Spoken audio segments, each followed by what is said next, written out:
how to alchemize the mind, or how to go from simple thinking with conditioned responses to expanded awareness and freedom of thought. Let's begin by understanding what alchemy actually is. Alchemy has its origins from roughly around 2000 BCE when we're thinking about the ancient Hermetic texts, and it is a proto-science, as in a precursor to modern chemistry and science, focusing on matter transmutation, specifically the transmutation of base metals into gold.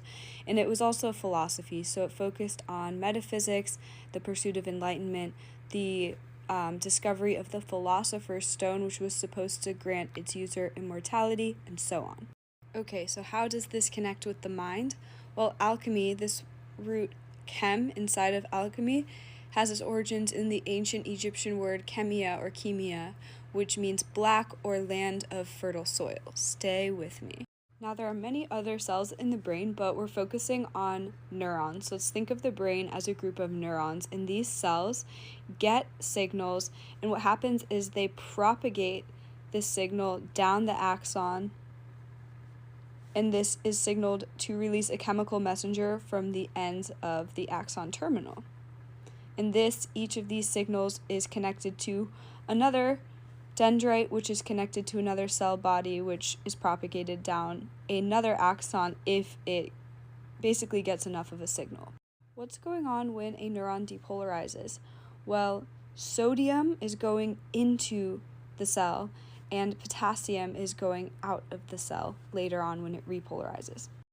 Connecting back to alchemy really briefly, sodium and potassium are both actually metals. So if we're thinking about this philosophy of turning a metal into gold, metaphorically, we can kind of stay with this idea here because our thoughts that we're thinking are actually just the influx of sodium and the efflux of potassium. Again, a really simplified version.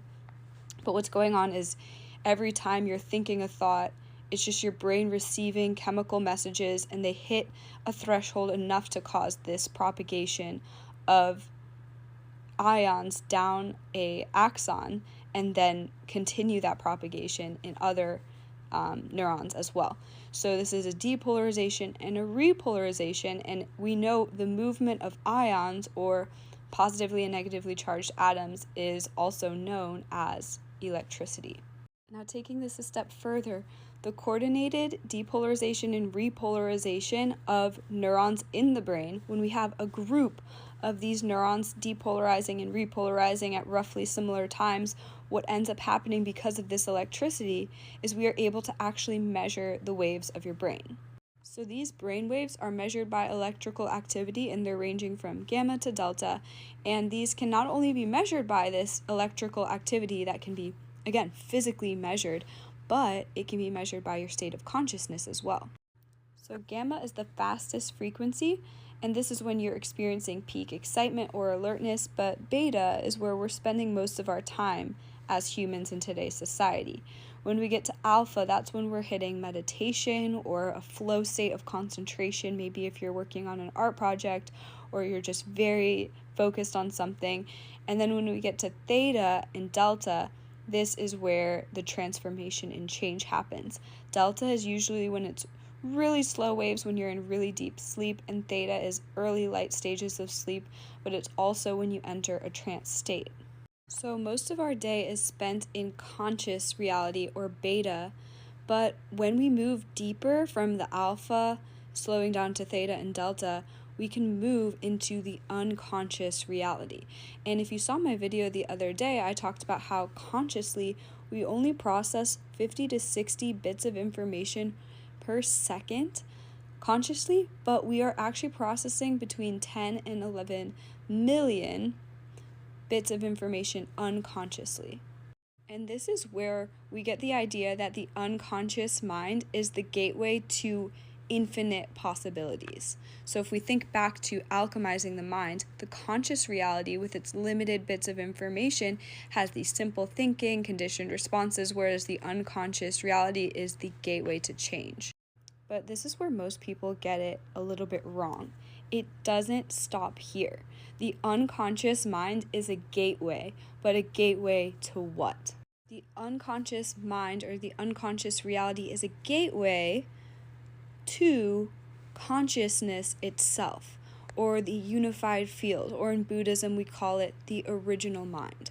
And we can take it a step further to connect it back to what we were talking about, where maybe this unified field, this original mind, is also the black infinite void, or the land of fertile soil, otherwise called Chemia in ancient Egypt.